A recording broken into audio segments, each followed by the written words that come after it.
আসসালামু আলাইকুম প্রিয় বন্ধুরা। আপনারা জানেন কয়েকদিন আগে কিন্তু একটা ভিডিওতে আমাকে মেনশন করা হয়েছিল।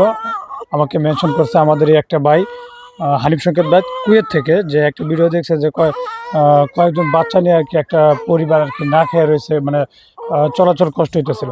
আসলে আপনার যে ভিডিওটা ভাইরাল হয়েছে আর কি, সেই ভিডিওটা কেউ করার জন্য কি আপনি অনুমোদন দিছিলেন? জি, দিছিলেন? জি। আপনার হাজবেন্ড কি করে? আমার হাসব্যান্ড রিক্সা চালায়। রিক্সা চালায়। কয়টা বাচ্চা? বাচ্চা ৪ টা। চারটে আমার বাচ্চা? ৩ টা ছেলে, ১ টা মেয়ে। মানে তিনটা কি একসাথে হয়েছে? না, মেয়েটা বড়।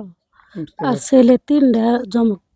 আচ্ছা, এখন কি এই যে আপনার যে হাসবেন্ড যে রিক্সা চালায়, হ্যাঁ, সেই টাকাতে কি ফ্যামিলি চলে না? না, চলতেছে না। মানে বাচ্চাদের ঠিক মতো বাচ্চাদের ঠিক মতন দুধ খাওয়াবার পাইতেছে না। এই আপনার একটা দুধ মানে ২ দিনে যায় না। ওনার কথাটা শোনার পরে কিন্তু আমার একটা কথা মনে হলো। রিসেন্টলি কিছুদিন আগে কিন্তু আমি আপনার হলো ওই আমাদের গরিব কি সম্ভবত গরিপুরের এদিকে, সরি, তারাকান্দাতে একটা ভিডিও করছিলাম। সেইখানে কিন্তু একটা ফ্যামিলিতে কয়েকজন মানুষ না খেয়েছিল, একটা বাচ্চা কিন্তু খাবারের জন্য মারা গেছিল আর কি। তো আসলে এই বিষয়গুলো কিন্তু বেদনায়। তার সাথে দেখাও, একটু দেখাও, বাচ্চাটা ওই যে দেখো যে বাচ্চাটার অবস্থা দেখো। সুস্থ। এই যে এই বাচ্চাটা আমার কাছে একটু সুস্থ মনে হইতেছিল, আর এটাও দেখো। এর শরীরের একটু পজ বাড়িছে। তো বিষয়টা হইতেছে এরকম যে আসলে দেখার পরে মানে এটার কষ্ট লাগতেছিল। তো যাই হোক, আমি ওরকম কোনো কিছু করি না, জাস্ট ছোটোখাটো একটা ব্যবসা করি আমি, আর চেষ্টা করি সামাজিক কাজগুলো করার জন্য। তো যখন ভাইয়া আমাকে মেনশন করছে, যখন দেখলাম, দেখার পরে কিন্তু খারাপ লাগলো। সেই সুবাদে মানে আমার পক্ষ থেকে আপনার বাচ্চাদের জন্য মানে কিছু কিনা খাওয়ার জন্য আর কি, কিছু আর্থিক সহযোগিতা আর কি, যেটা বলে দেখেন।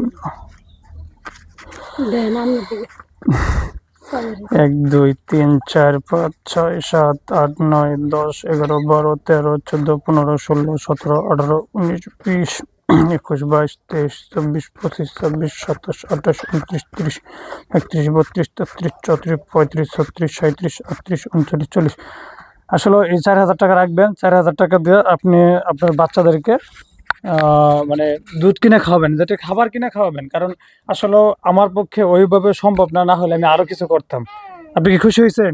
জি, খুশি। আমাদের জন্য দোয়া করবেন। দোয়া করি, আপনারাও দোয়া করবেন আচ্ছা, ঠিক আছে। আমাদের আর বাচ্চাদের। জানেন আমাদের কিন্তু একটা সংগঠন আছে যে আমরা হলো সুবিধা বঞ্চিত বাচ্চাদের নিয়ে কাজ করি। আর যখন আমি বাচ্চাদেরগুলো দেখছি, আমি কিন্তু ময়মনসিংহ থেকে আসছি। সকালে আসার কথা ছিল, কিন্তু যেকোনো কারণবশত মানে আসতে পারি নাই। ঠিক আছে? ভালো থাকবেন। ঠিক আছে। আর যে যেখান থেকে দেখতেছেন ভিডিওটা, অবশ্যই একটু শেয়ার করবেন। আর যদি কেউ ওনার পরিবারের পাশে থাকতে চান, আমি ঠিকানা দিয়ে দেবো। আমাদের সাথে যোগাযোগ করতে পারবেন, চাইলে ওনার পরিবারের সাথে যোগাযোগ করতে পারবেন। আল্লাহ হাফেজ।